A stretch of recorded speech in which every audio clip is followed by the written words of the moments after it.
Assalamualaikum warahmatullahi ta'ala wabarakatuh. Kisah dan hikmah jalma nu sampurna imanna ka Gusti Allah.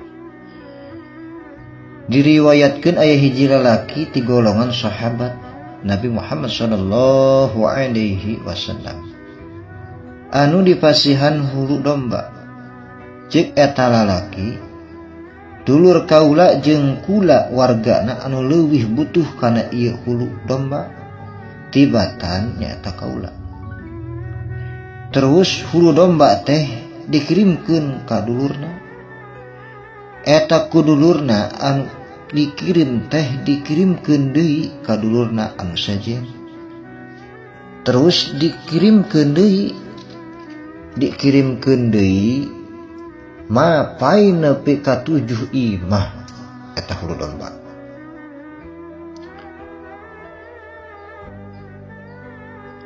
Anu akhirna mah hulu domba teh balik deui ka dulurna anu ngirim pangheulana. Pangna kitu teh kusabab pamikiran dulurna anu sejen sarua jeung pamikiran dulurna anu ngirim pangheulana teh. Dina kajadian ieu lungsur ayat tina Al-Qur'anul Karim, wa yu'thiruna ala anfusihim walau kana bihim khasasah. Anu hartosna wallahu a'lamu bimuradi. Jeung maranehanana ngaheulakeun batur, mandeurikeun dirina sorangan. Bari sanajan kaayaan maranehanana teh keur susah atawa keur butuh. Cek sapalih riwayat lungsurna ayat anu dieu teh dina kaayaan tamu anu bade disuguhkeun atawa disuguhan ku Nabi Muhammad sallallahu alaihi wasallam. Harita anjeunna miwarang nepangan ka keluargana saha di antawisna anu ngagungan tuangeun kanggo hormat tamu. Tapi sadayana ngawaler teu aya naon-naon mung cai wungkul.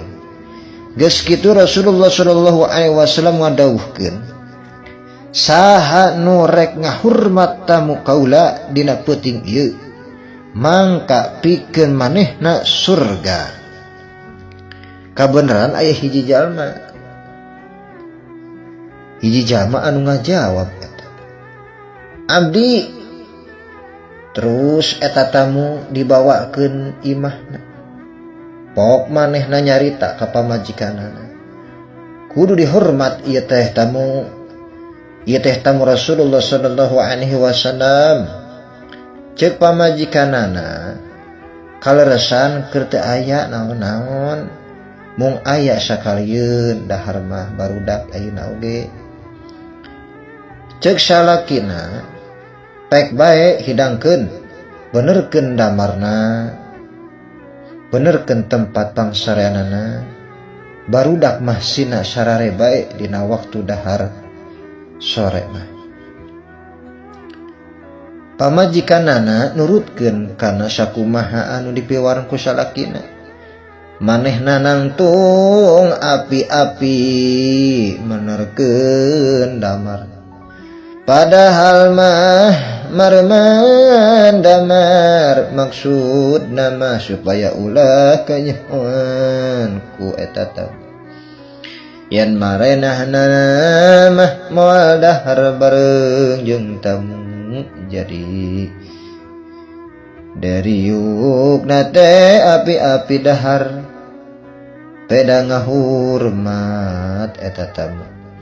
Geus kitu mah pribumi sarare bari lapang.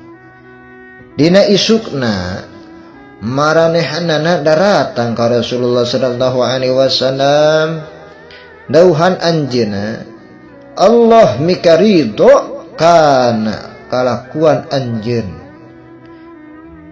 Nyaeta kalakuan keluarga anjeun di dunia. Tidinya lungsur ayat wa yurisuna ala anfusihim walau kana bihim khasasah.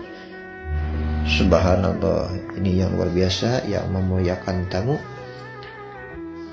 Maka itu ajaran Rasulullah SAW ketika tamu walaupun tidak membawa apa-apa, dan terkadang tidak ada apa-apanya, kita hargai dan hormati, karena ini ajaran Rasulullah SAW. Seyogianya lah kita ketika ada tamu jangan terasa risih, walaupun bukan tujuan untuk memberi, karena keberkahan tamu ialah satu untuk memperbaiki